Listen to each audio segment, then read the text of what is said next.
Jangan lawan TIJ. Nanti dibeberkan, mati kita, saudara. Mana nih pendukung Petamburan nih? Pendukung Mufti Petamburan. Senggol dong, minimal persekusi. Kalau seandainya cucu Nabi beneran, kalau seandainya mereka adalah benar-benar pejuang, kalau seandainya mereka jujur demi kebenaran, saya pasang badan. Tunggu yang benar katakan benar, yang salah katakan salah. Yang dibilang hoax, nanti kita akan bongkar pelan-pelan. Foto-foto yang sempat dibayar untuk dihapus, kita akan cari lagi, kita recovery. Udah recovery belum? Ya, simpan baik-baik. 3 tahun anak pelajari mereka. Berdasarkan pengalaman ketika dekat dengan mereka, anak paham sekali. Ya, pokoknya kalau nggak mimpi, pasti ngehayal. Kalian 7 juta umat mendukung, kalian kagak berani datang. Itu kira-kira apa? Sengkuni bukan, saudara. Sengkuni bukan, saudara. Botak doang, otak kagak ada. Kebetulan ada tsunami, jadi pahlawan. Kebetulan bisa menggoreng kasus Ahok, jadi pahlawan. Ya, namanya pahlawan kebetulan. Jangan marah. Sehingga menciptakan kesan-kesan yang seolah-olah seram, saudara. Kemudian memframing bahwa Indonesia tidak baik-baik saja. Kebetulan dengan kebenaran, beda. Nah, di situ mulai kebangkitan mereka sebagai pahlawan kesiangan. Inilah yang disebut dengan monyet-monyet bersorban, saudara. Gerak-gerak bersorban, saudara. Mengadakan yang tidak ada, mentiadakan yang ada, saudara. Kita harus lawan segala bentuk kemungkaran. Pembelokan sejarah harus kita lawan, saudara. Makanya nggak ada taktik. Adanya cuman licik, saudara. Saya terinspirasi dari seorang pahlawan yang ada di Indonesia. Siapa dia? Teku Umar. Kecerdikan. Mereka pikir sudah menang melawan saya. Terkecoh mereka. Leluhur kita tidak pernah kalah perang. Leluhur kita tidak pernah kalah taktik. Sulit kepangkai kanjai kelapa. Jika kebohongan dijadikan sebagai modal, maka keuntungannya adalah malu. Aduh, cocok turah memang ya, dipercaya hoax. Sedulur-sedulurku yang ada di seluruh Nusantara, sak dulur, sak kaum. Ayo kita bangkit. Saya mengajak kalian untuk berpikir. Dengan kalian berpikir, di situ kalian terselamatkan. Di situ kita terselamatkan.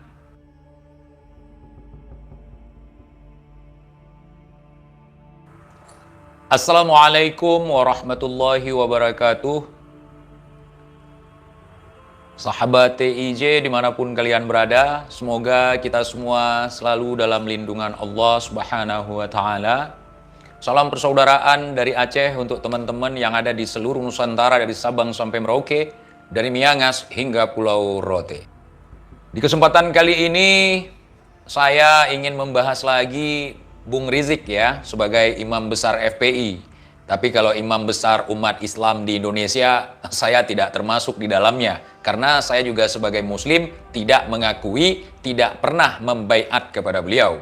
Jadi saya bukan bagian daripada makmum beliau. Dan saya belum pernah sholat berjamaah menjadi makmum beliau atau beliau mengimami sholat saya. Habib Muhammad Rizik bin Hussein bin Syihab. Ya, karena saya lihat banyak sekali pengikut-pengikut beliau yang seolah-olah ketika kita membahas beliau menjadi sebuah dosa besar. Menjadi sebuah hal yang tabu, tak layak diperbincangkan, hanya layak untuk dipuji, disanjung-sanjung. Oh, saya tidak demikian, saudara. Tidak berlaku hal yang demikian kepada saya. Apalagi bagi saya, mereka ini semua bukan siapa-siapa. Sama seperti saya yang masih makan nasi. Tapi yang membedakan antara kami dengan mereka, saya tidak makan dari hasil meminta-minta ataupun dari hasil sumbangan orang lain. Melainkan peras keringat banting tulang. Kemudian saya juga ingin membuka pemikiran para budak-budak yang terlanjur selama ini fanatik buta terhadap Bung Rizik. Bung Rizik itu ngaku cucu Nabi, tapi dia bukan Nabi. Dia bukan Imam Mahdi. Bukan, dia Imam FPI. Ya, Bung Rizik itu Imam FPI, bukan Imam Mahdi. Faham? Faham. Mari kita simak ceramah beliau. yakni ceramah beliau yang menyangkut tentang masalah Aceh atau sejarah Aceh ya. Dan untuk kalangan FPI yang ada di Aceh silahkan disimak. Kalau mau persekusi silahkan, mau perang juga nggak apa-apa. Kalau kalian nggak terima imam besar kalian, nggak boleh saya bahas. Ya. Nah, jadi kalau imam kalian nggak boleh dibahas, jangan kalian publikasi di publik. Jangankan imam besar kalian, presiden pun kita bahas. Ya. Ngerti kalian? Ini ada sebuah video yang diupload oleh sebuah channel. Kemudian video ini amanat penting Habib Rizik kepada masyarakat Aceh. Amanah Habib Rizik, amanah penting Habib Rizik kepada masyarakat Aceh. Saya sebagai bangsa Aceh yang sekaligus merangkap sebagai masyarakat Aceh, rakyat Aceh, saya juga diikutkan di dalam video ini secara tidak langsung ya. Mari kita simak narasi beliau. Kalau yang benar kita katakan benar, kalau yang salah kita katakan salah, kalau yang kurang kita tambah, yang dilebihkan kita paskan ya. Setuju? Setuju saudara? Setuju saudara? Setuju saudara? Jago kandang menang gondrong doang lu. Jago kandang menang gondrong doang lu. Kalian 7 juta umat mendukung kalian kagak berani datang.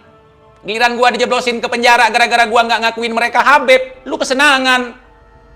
Itu kira-kira apa? Sengkuni bukan saudara? Sengkuni bukan saudara? Botak doang, otak kagak ada. Ya, gitu aja guys. Nih langsung tonton videonya Habib Rizik. Oh iya, mudah-mudahan Habib Rizik umur panjang sehat afiat. Mudah-mudahan beliau dijaga sama Allah dalam kebahagiaan. Amin. Dan dari perjuangannya diberikan kemenangan. Amin. Kita semuanya istiqomah ada di barisan. Amin. Amin. Allahu Akbar. Nih, Allahu Akbar. video lengkapnya dan jangan lupa cek deskripsi untuk link videonya. Ya, jangan lupa Babe Rolen ya. Babe Rolen jangan lupa ya. Sebetulnya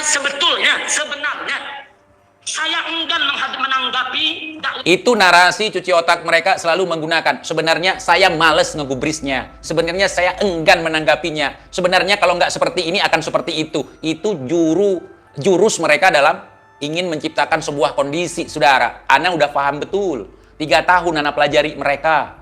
Berdasarkan pengalaman ketika dekat dengan mereka, Ana paham sekali. Ya, iya. Seandainya kita begini, seandainya kita begitu, ada menunggangi kuda putih. Pokoknya kalau nggak mimpi, pasti ngehayal. Pejuang-pejuang halu.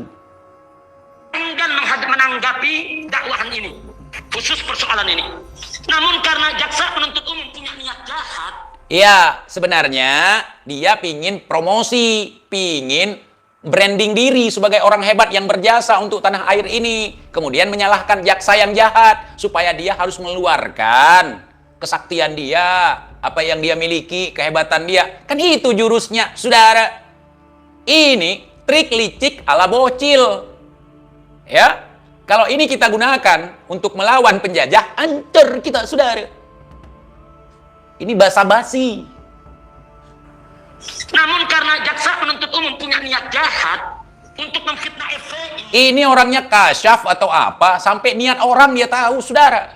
Niat orang, niat jaksa dia tahu, niat jahat. Memang bejat nih orang.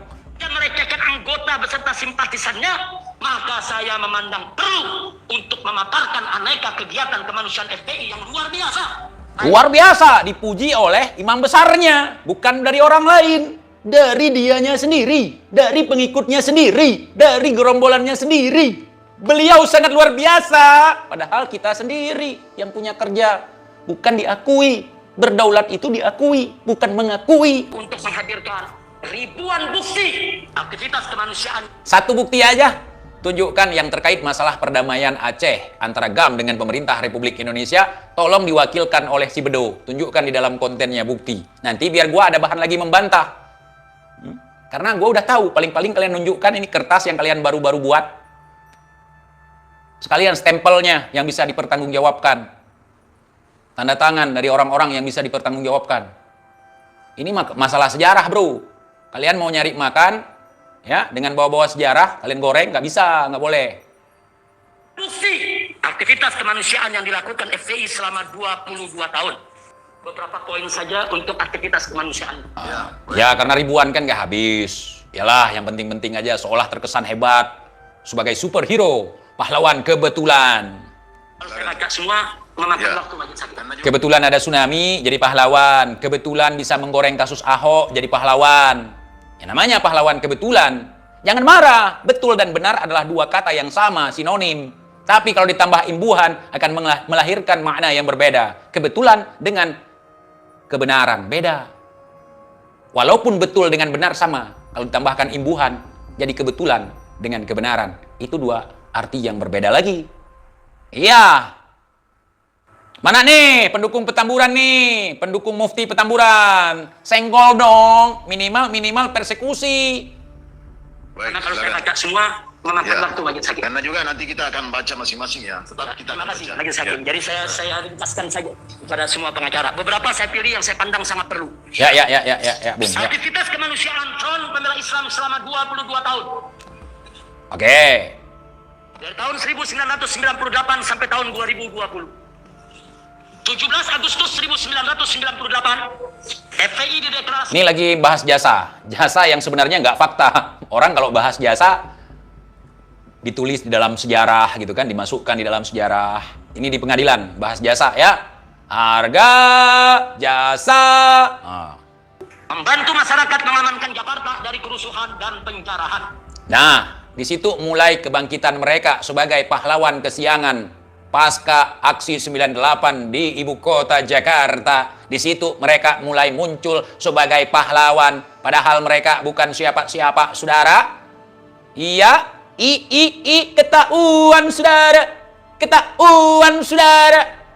Itu mereka pahlawan kesiangan. Setelah orang buat porak-poranda kacau demo ini itu, setelah aksi 98, muncullah gerombolan ini, saudara, yang menamakan dirinya sebagai pahlawan kesiangan, saudara.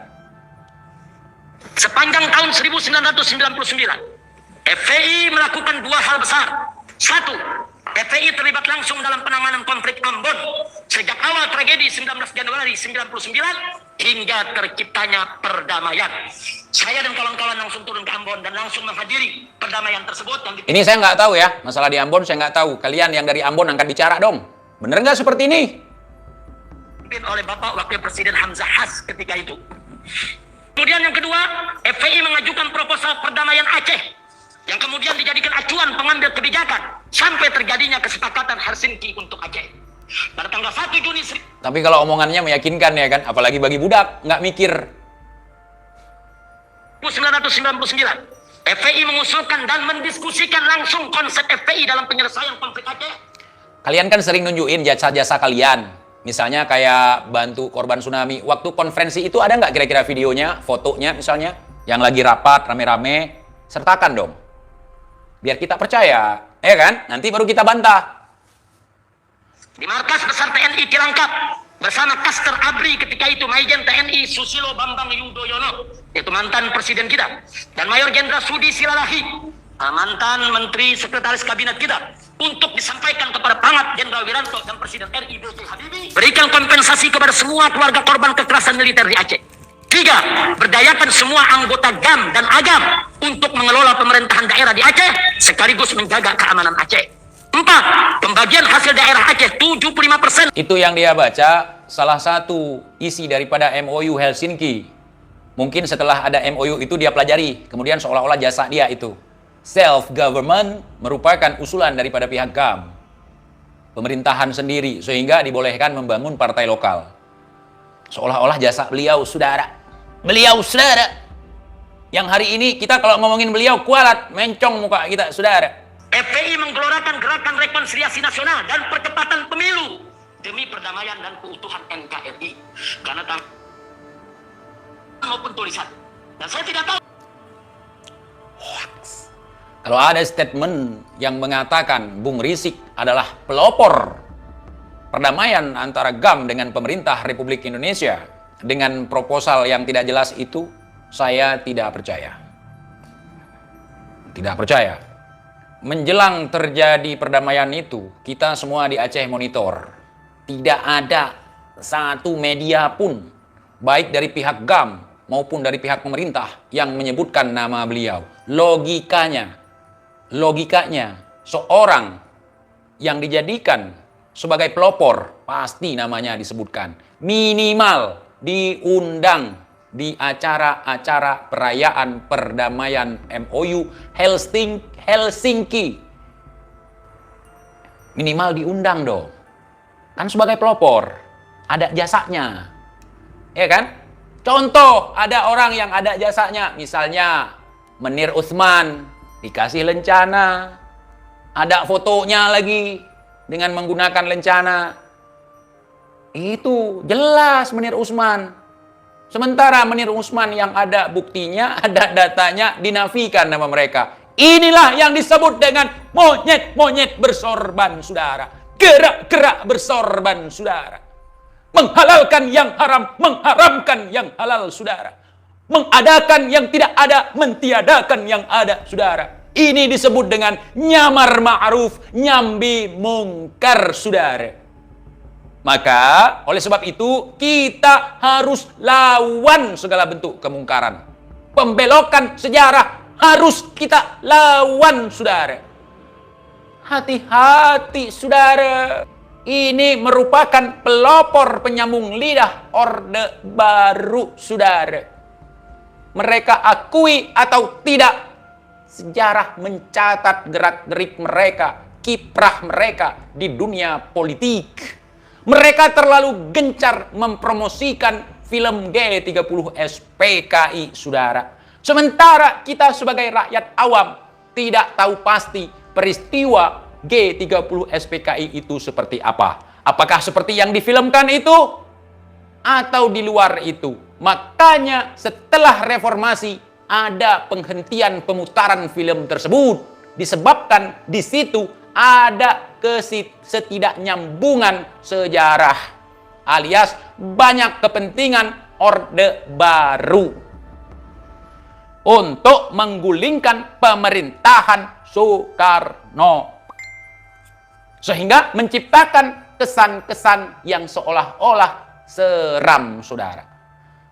Ya, kemudian memframing bahwa Indonesia tidak baik-baik saja. Nanti pengikut-pengikut mereka akan berlindung kepada mereka. Dengan pengikut mereka berlindung, maka disitulah mereka dapat budak-budak baru. Sehingga kekuasaan mereka bisa diperluas. Tentunya untuk kepentingan fulus dengan cara yang bulus dan halus sekali.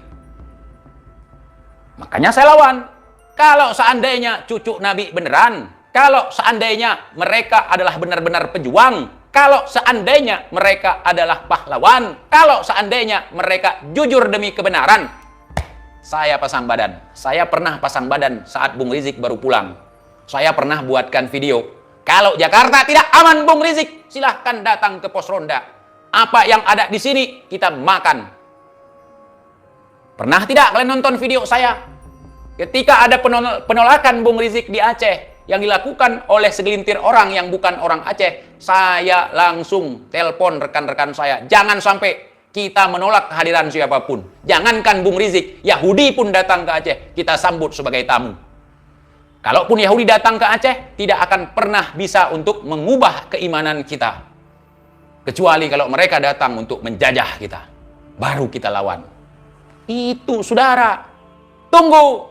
Yang benar katakan benar, yang salah katakan salah. Yang pernah beredar bahwa ini adalah sebagai pahlawan, itu ternyata hoax. Yang dibilang hoax, nanti kita akan bongkar pelan-pelan. Ya. Selesai nanti Kiai Imad segala macam, nanti ada season selanjutnya. Yang pernah dibilang hoax, kita kaji lagi. Ya. Iya, foto-foto yang sempat dibayar untuk dihapus, kita akan cari lagi, kita recovery. Udah recovery belum? Belum. Cukup kita-kita aja. Ya, simpan baik-baik. Kita harus memiliki penguasaan dua ilmu, yaitu ilmu dohir dan ilmu batin, supaya bisa menghalau kemungkaran dan kebatilan. Selain kita mempelajari ilmu telematika, kita juga harus mempelajari ilmu telepatika. Telepati dan telemati adalah dua hal yang tidak bisa dipisahkan. Perkara gaib diselesaikan dengan ilmu gaib, ya. Perkara dohir diselesaikan dengan ilmu sains.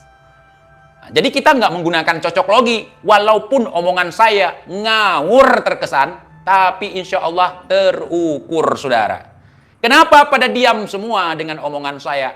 Jangan lawan TIJ, nanti dibeberkan, mati kita, saudara. Jangan lawan Lubis, nanti dibeberkan, mati kutu kita.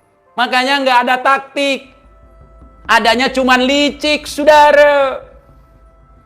Paham kalian? Kita sebagai orang ahwal, sebagai ahwam, dan juga civil society, rakyat jelata, tapi dalam memainkan sebuah trik, ya, bahkan saya bisa membuat saya seolah-olah melempem. Assalamualaikum warahmatullahi wabarakatuh. Saya Muhammad Iqbal meminta maaf kepada para habib yang sudah saya bahas di dalam konten saya. Benar-benar wallahi, saya minta maaf. Saya tidak akan mengulangi perbuatan ini lagi. Kalau saya ulangi lagi, nanti saya akan berjanji lagi. Itu kemampuan acting saya. Kenapa saya melakukan hal itu? Saya terinspirasi dari seorang pahlawan yang ada di Indonesia. Siapa dia? Teku Umar. Beliau sangat licin sekali, tapi tidak menggunakan kelicikan. Beliau menggunakan kecerdikan. Mereka pikir sudah menang melawan saya. Padahal itu baru trik receh saya mainkan. Terkecoh mereka. Kalau tidak punya trik, kalau tidak punya taktik, dari kemarin saya udah mati. Kalaupun nggak mati, dari kemarin saya sudah berhasil dibungkam. Makanya pelajari sejarah-sejarah, baca hikayat Perang Sabi untuk anak-anak Aceh. Baca sejarah-sejarah supaya kita tidak gampang dibodohi. Belajarlah dari kesalahan leluhur kita. Leluhur kita tidak pernah kalah perang. Leluhur kita tidak pernah kalah taktik. Tapi leluhur kita kalah dengan orang-orang yang menggunakan kelicikan. Assalamualaikum Kakanda. Saya datang dari Jakarta, Kakanda. Mohon tolong kami. Kami butuh biaya untuk perjuangan. Dibantu. Ya. Jika buruk dengan kita, nasi sisa pun tidak kami berikan. Itu pepatah dalam bahasa Aceh. Ya, sulit kepangkai kanjai kelapa. Jika kebohongan dijadikan sebagai modal, maka keuntungannya adalah malu. Banyak peninggalan-peninggalan leluhur kami tentang bahasa-bahasa kiasan seperti itu. Bahasa-bahasa yang mengandung makna yang sangat dalam sekali. Tolong dipelajari, anak-anak Aceh Mendung. Jangan sampai kayak kemarin, saya sangat sedih. Bukan marah, sedih melihat ada tokoh di Aceh yang sudah dijadikan tokoh. Ya, yang sudah mengikrarkan dirinya sebagai seorang pejuang, sebagai seorang dai. Datang si Bahar ke Langsa, rebutan tangan. Belum pernah terjadi di Aceh. Seperti itu. Preman datang dari Jakarta, datang ke Aceh dengan niat untuk mempermalukan saya, mengolok-olok saya. Kemudian buat deklarasi, tapi nggak ada yang berani persekusi saya. Percuma kalian koar-koar seperti itu. Lawan! Pusi pegah hadraw Aceh, bangsa dilebih hadrung donya. Menyohan atamu saboh hati, pajan sampai kita nyo. Dapat kongro tu. Aduh, cocok turah memang ya, dipercaya hoax. Ayo, bangkit. Sedulur-sedulurku yang ada di seluruh Nusantara. Sadulur, sak kaum. Ayo kita bangkit. Jangan sampai kita dijajah. Ini yang paling heran. Kalian dijajah, kita membantu kalian supaya tidak terjajah. Tidak jauh beda seperti di masa kolonial. Ketika ada pejuang-pejuang yang ingin menyerang penjajah, malah kalian pasang badan untuk penjajah. Padahal kita ingin membebaskan kalian dari perbudakan, dari penindasan. Malah kalian justru menjadi benteng-benteng penjajah. Ya? Iya. Saya mengajak kalian untuk berpikir. Dengan kalian berpikir, di situ kalian terselamatkan. Di situ kita terselamatkan. Jangan kemakan hoax. Jangan. Punya satu amanat yang penting sebelum saya akhiri, saudara. Saudara, Aceh adalah serambi Mekah, betul? Betul. Itu tanpa ente bahas pun kita tahu dan kita setuju dengan itu. Setuju. Aceh adalah Darussalam, betul? Aceh adalah kakak tertua bagi bangsa Indonesia, betul? Islam pertama kali masuk ke Indonesia lewat Aceh, betul? Nah, dengar Bahar. Bung Rizik mengatakan Islam pertama kali masuk ke Indonesia melalui Aceh. Betul? Setuju. Dengar dulu ya. masuk ke Indonesia lewat Aceh, betul? Betul. Kerajaan yang Islam yang pertama ada di Perlak Aceh, betul? Betul. Betul? Betul. Betul? Betul. Maka itu saudara, Aceh harus memimpin Indonesia. Aceh harus menjaga Indonesia, saudara. Betul. Takbir. Allahu Akbar. Maka itu saya minta, saudara. Sekali lagi, Aceh ini modal dan model bagi bangsa Indonesia, saudara. Ini kalau beliau datang ke Aceh, Aceh adalah model dan modal untuk Indonesia. Ya, pahamlah cara-cara seperti itu ya. Kalau nanti datang ke Papua, Papua adalah modal dan model untuk Indonesia. Betul, betul. Kalau datang ke Kalimantan, Kalimantan adalah modal dan model untuk Indonesia. Kalau datang nanti ke Banten, Banten adalah modal dan model Indonesia. Datang nanti ke Bandung, Bandung adalah modal dan model Indonesia. Paham ya? Paham. Jadi bukan Mufti Batavia yang memperkenalkan Islam di Aceh ya. Bukan Belanda yang memberikan syariat Islam untuk Aceh ya. Seperti kalimat beliau yang ada di video membela Utsman ya. Menir Utsman. Modal bagi bangsa Indonesia, saudara. Betul. Kenapa saya katakan modal, saudara? Anda tahu, waktu perjanjian internasional tentang kemerdekaan Indonesia, saudara, itu salah satu syaratnya adalah kalau suatu negara sudah dikaji. Itu bukan boleh dibilang juga perjanjian internasional, tapi lebih tepatnya pada saat konferensi meja bundar. Ya, konferensi meja bundar. Waktu perjanjian internasional tentang kemerdekaan Indonesia, saudara, itu salah satu syaratnya adalah kalau suatu negara sudah dijajah 150 tahun tanpa henti oleh negara lain, maka negara tersebut menjadi milik negara penjajah, saudara. Betul, itu betul. Betul, teman-teman yang saya katakan selama ini, betul ini. Sebuah negara apabila sudah dikuasai oleh suatu negara di zaman Perang Dunia Kedua, maka negara tersebut akan menjadi bagian daripada negara penjajah.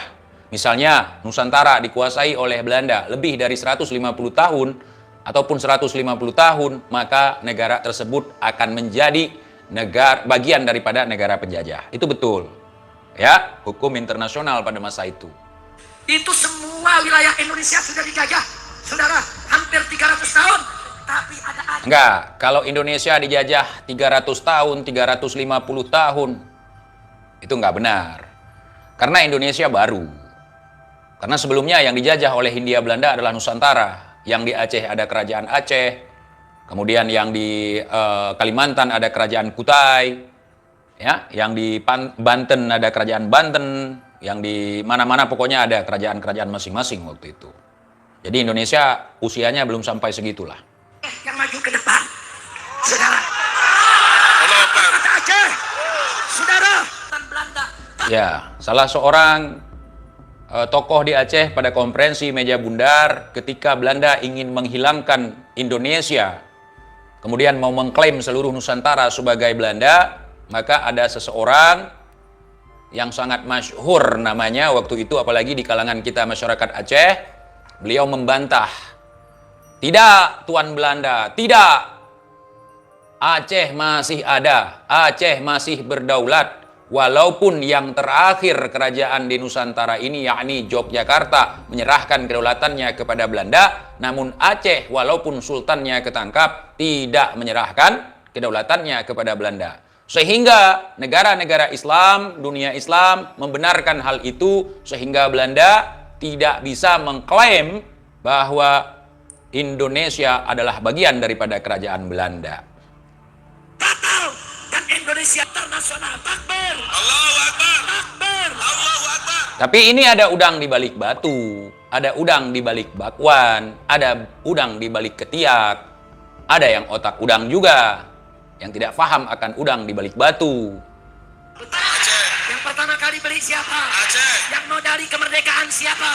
Yang jadi contoh siapa? Terus yang Bung Rizik kasih untuk masyarakat sekarang, yang katanya Bung Rizik sebagai pejuang, yang katanya Bung Rizik sebagai imam, sebagai ikon perjuangan, apa yang Bung Rizik kasih untuk Indonesia? Jadi jangan pernah kalian mengatakan bahwa Bung Rizik lah yang memperkenalkan bagaimana cinta tanah air bagi kami sebagai rakyat Aceh. Ya, Aceh menyumbangkan 2 pesawat, yakni Republik Indonesia 001 dan Republik Indonesia 002.